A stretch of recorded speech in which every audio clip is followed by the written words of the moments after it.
What's up, NBA fan? What's up, all sports fans? This your boy JB, host of the Behind the Bench podcast network and channel. Just want to give a shout out to the rest of the crew. I'm talking about Shy, Kelvin, and Jermaine. And for everyone who's tuning in, I hope that you support Behind the Bench, become a subscriber, and help make this show the best that it can be. Now, let's take the spotlight and shine it on March 28th, 1995. In Madison Square Garden, better known as MSG, New York City, NYC. All the big names were sitting courtside, all the celebrities, man. And why were they there? To watch Michael Jordan return to the NBA. Michael Jordan returned back to the NBA with 17 games left to go during the 94-95 season. And contrary to what is being said now about Michael Jordan's Chicago Bulls by today's pundits, Scottie Pippen was rocking the Jordans when the rumors started to spread that they heard Erklings that Jordan was going to return back to the NBA. And Scottie Pippen was rocking them Jordans, sitting courtside. And he took his leg and stuck them Jordans out to the TV screen. And he pointed, saying, "Jordan, come on back, come on back." You see what I'm saying? In real time, that's where you get the truth. You see what I'm saying? But, I couldn't miss it. There was no way where I was going to miss that game. And mind you, I'm not necessarily a fan of Chicago Bulls, but I knew what Michael Jordan meant to the league. And when he retired initially, prior to the 1993-1994 season, a tremendous void was left over. Now, mind you, you had a lot of great stars in the league. Keem Olajuwon, who in '94 was going to win his first league MVP. Well, his league MVP in his first NBA championship. And, now that was the era of elite centers. David Robinson, Patrick Ewing, Hakeem Olajuwon, Shaquille O'Neal, Alonzo Mourning. I mean, you can go down the line. Dikembe Mutombo with his defensive prowess. And there was a tremendous void. And even though they tried to fill that void, them other superstars, Charles Barkley, Karl Malone, John Stockton, Grandmama, Larry Johnson, Penny Hardaway, Lil Penny, you know what I mean? Later on, Grant Hill, along with Jason Kidd, became co-rookies of the year during the 94-95 season. And then you had Scottie Pippen. Scottie Pippen. And man, every time you tune in to watch the game, you got your money's worth. But there was that void missing. Miller time, Reggie Miller. But you knew something was missing. It was the game's greatest player.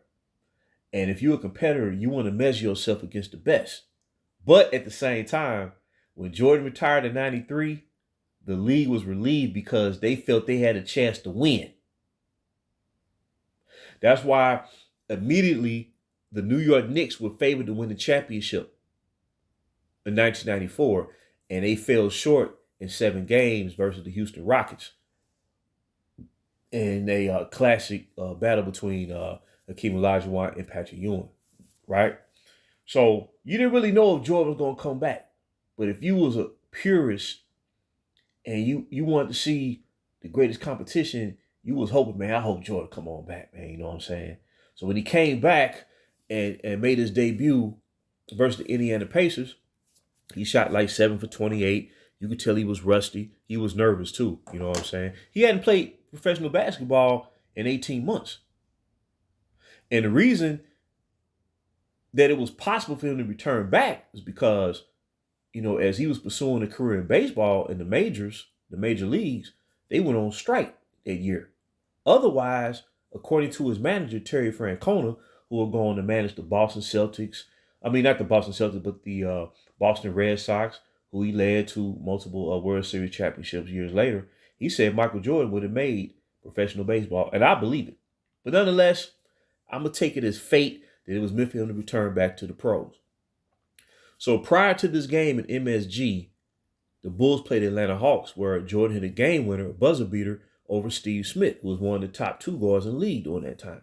And Steve Smith was like 6'8", coming out of the University of Michigan State. And he had game on him. So that was a prelude to what we was about to witness at MSG. Going up against the New York Knicks, who were the defending Eastern Conference champions. And that was during the peak years of the Patrick Ewing era in New York, right? Now, New York will go on to finish with the 55-27 record, and they had the number 1 rated defense leading up to that game. And Michael Jordan rose to the occasion, man. And he dropped what Spike Lee would coin the double nickel game. He busts 55 points versus the number 1 rated defense in professional basketball 5 games in from returning back from retirement. That's how good he was. And Scottie Pippen reverted back to his natural role as the number 2 player. And years later, Scottie Pippen said that, playing alongside Jordan as the number 2 guy, it gave him the opportunity to play his game without the expectation of him, leading the team and hit, down the stretch of close games. You know what I'm saying? And in that game, Scottie scored 19 points, right? He didn't play bad at all. But you could tell that his natural role was the number 2 player on the Bulls. And Jordan came out, man, he came out hot. Jordan came out hot, and I think he hit like 35 points, like in the first half.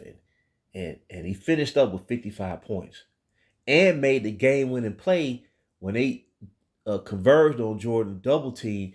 He passed it down low to Bill Wennington for the 2-hand jam to seal their victory. And I believe the Bulls won by like 2 points. And Jordan was hitting all jumpers, not one dunk. He drove to the basket maybe 2 times, but it was all J's. And I'm talking about everybody. The Knicks' best defenders were trying to guard Jordan. From John Starks to Anthony Bonner. Anthony Bonner was a physical forward like, Charles Oakley and Anthony Mason was. Anthony Bonner was trying to guard him. Then at times Mason was trying to guard him. And then Derek Hart was trying to guard him. They couldn't do nothing with him. He got hot. And he wasn't trying to intentionally score a whole bunch of points. He just got hot. Because he rose to the occasion playing at MSG.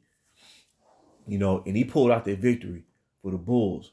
But as the season wore on, you could tell that Jordan was not in full basketball shape. And that carried over to the postseason, where he couldn't really finish games, and they succumbed to the Orlando Magic in 6 games of the Eastern Conference semifinals.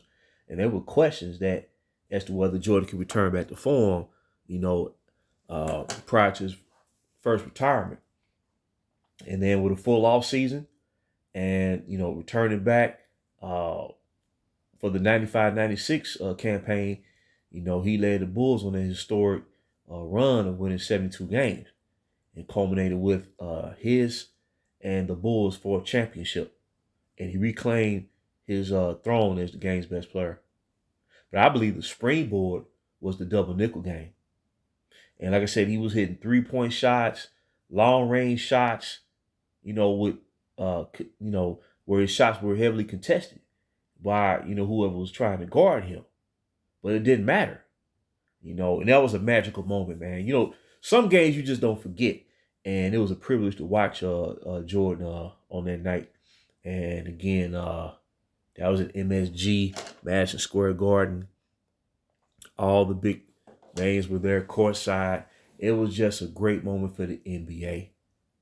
And the NBA was so happy to see Michael Jordan back, representing the league, But I just wanted to share that, and that's a game I'll never forget, And Jordan was back, as they say. But until next time, this is JB for BTB Behind the Bench.